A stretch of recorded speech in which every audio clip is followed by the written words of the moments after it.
Good day, YouTube. Today's the 15th of August 2020, and if you haven't seen other videos, this is our 1963 General Motors PD4106 bus conversion. It's probably converted in the 80s, so most of the RV related equipment, it dates from the 80s, including its generator, and that's what we're going to be working on today.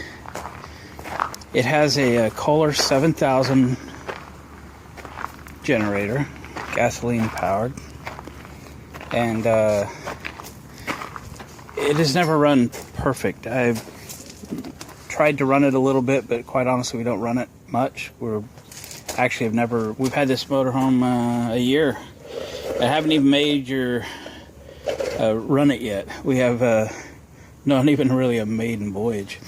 We have been repairing and upgrading and stuff like that, and haven't really driven it much, and the generator has seen very little use, and it didn't winter well. So it didn't run particularly well, but I thought, it'll clear itself up. It'll run better as I run it more and more. I just wish I would have run it more and more. Now it just runs poorly. In fact, the last time it wouldn't run at all. I kept trying to start it. I threw a whole can of seafoam down it, which I know is kind of breaking things up in the carburetor. I'm imagining what I'm going to find. And I finally did get it to run, but it didn't run well. It ran really rich. It was blowing black out the tailpipe, all that stuff. So it just wasn't really right. You can see it's built into this compartment, which would have been the factory air conditioner compartment for this 63 GM bus. And it's not going to be the most fun thing to get the carburetor off of, since how this doesn't slide out or anything. And my back isn't the best, so I really haven't been looking forward to this. Been putting it off, been trying everything else except for, pull the carburetor and clean it properly. So I think that's what we're stuck with. We're going to have to pull it and clean it. So without further ado, let's get the air cleaner off of it, see what we got. It's just going to be a pain in the butt. Just going to have to deal with it. It's going to go slow for me. My back starts to get stressed or something. I'll have to back off for a little while and then come back to it. But I'm going to give myself 2 days to get this done, just so I don't push myself to the point where I'm of no use for the rest of the week, kind of thing. And we'll hopefully get this carburetor dialed in and make this really, really good generator run much better. I say it's good. It's probably one of the best you could buy in its day. We're talking 80s again, 40 years ago. Today obviously there's a lot of advancements in generators, and it'd be nice to have something nice, new, and modern, but there's a substantial price tag associated with those, and quite honestly, it's just not worth the investment for us now. If we were going to go boondocking and we were going to run this thing for 6 hours a day or something like that, just the efficiency of a newer machine would be cool, but we're not. So let's fix this one. Alright, I'll dig in. I'll bring you back when I got something to show you. The air cleaner off. Of course, first thing I suspect is choke, which appears to be right here. It's got a weight on it. I'm not sure what activates it on the other side, however, so I thought I'd start it up. I don't want to get it too warm because I want to work on it, but it could be just simple as that choke. So my start station out here isn't connected. Let's go inside and start it up.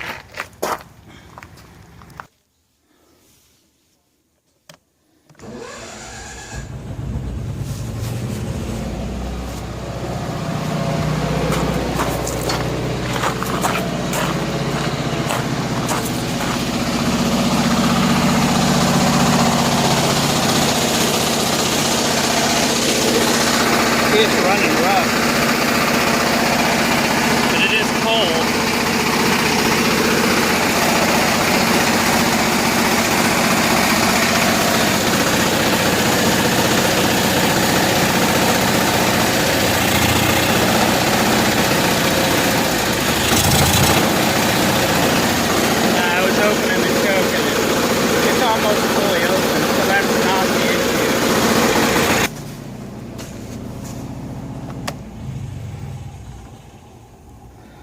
Yeah, it's not the issue because the choke was almost all the way off. I'd say 80%.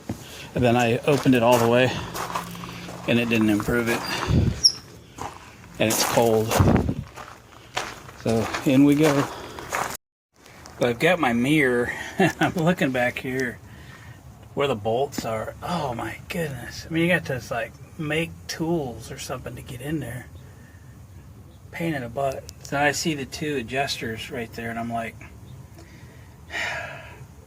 I don't think I can take this off without at least trying to adjust the carburetor. I think the theory, you know, I know it's a little out there, but maybe somebody adjusted it because it was running poorly. Maybe it wants to run better right now. It's had a lot of carburetor cleaner run through it, and maybe it's fat now. And that is what it is, running real rich. But I did run it for a couple hours the other day. So I'm going to start it back up again. We're going to try and adjust those because it's just be killer to get this thing off of there. I don't know what I'm going to have to make as far as tools to get to the bolts. I mean, holy smokes, thing's buried. I see the electric choke on the back side, just wire going to it. That should be fine, and knowing that it works, I guess that's good. Looks like we got some sort of vacuum hose or breather hose there. Other than that, there's the linkage from the governor right here. That's pretty easy. But boy, the bolts that hold that thing to the intake manifolds, danger, it's gonna be killer. But I've got to try the easy stuff first. Let's try it. Well, I got it unplugged from shore power, and I've got both air conditioners on high, 15,000 BTU. It's holding the load. I did quite a bit of adjustment on the carburetor. It seems to have improved it. I turned it lean until it didn't run right, and then I backed it off a half a turn. So it's working. It's not blowing black smoke anymore. I think I'll run it a while.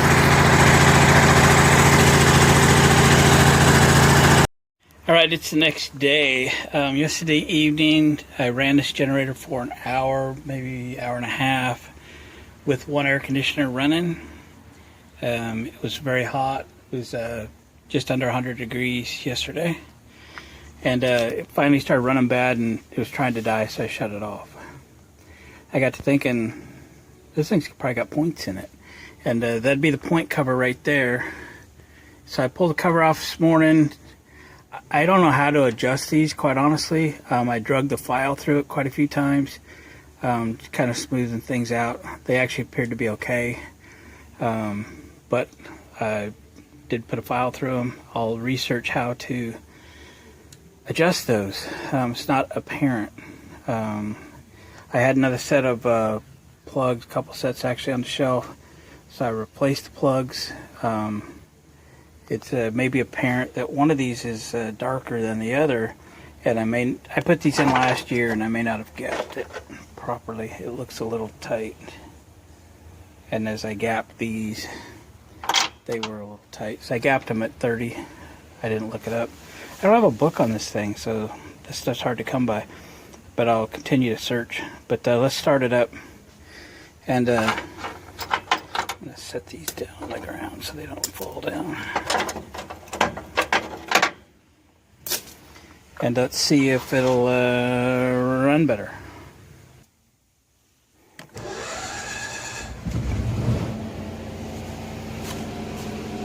Sounds good. Sounds real good.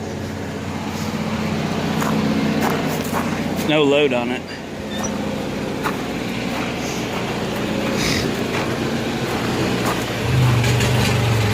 Going through a choke issue. Great.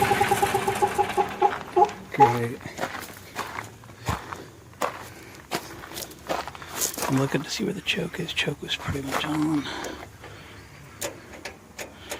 It's at least halfway. Come on, dude.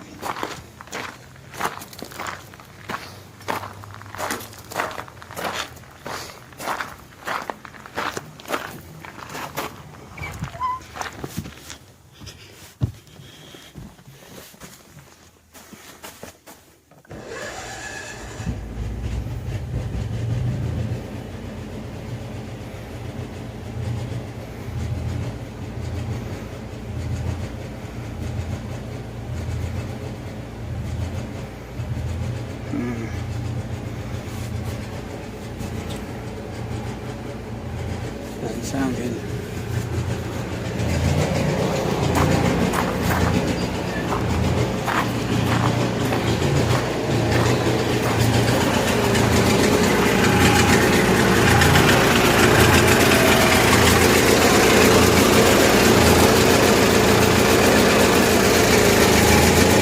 Didn't choke all the way off. Didn't help it very much. Super rich.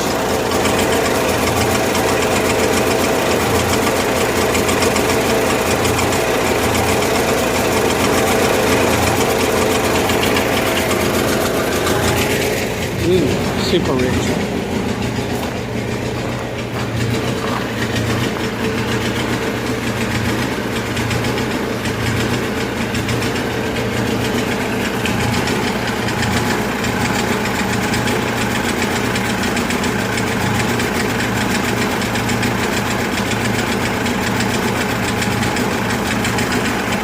Sounded good for the moment when I first fired it up. Dang.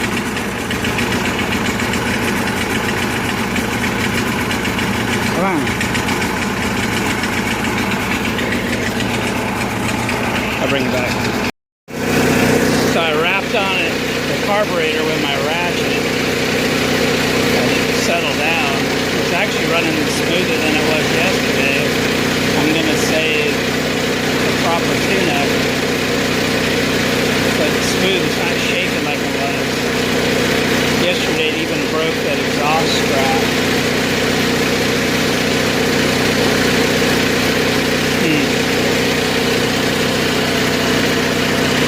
Well, I think I'll run it a lot today.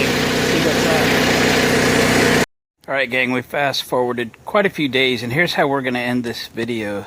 The tune-up that I did, spark plugs gapped correctly, filed the points and so forth, it really improved how the generator runs. I mean, it starts up immediately, first spin of the starter. It runs very smooth until it runs for a few seconds, and then you can just tell that the needle and seat aren't holding, or the float's too high, or it's just gunky in the carburetor. Something like that is just, the fuel system's just horrible.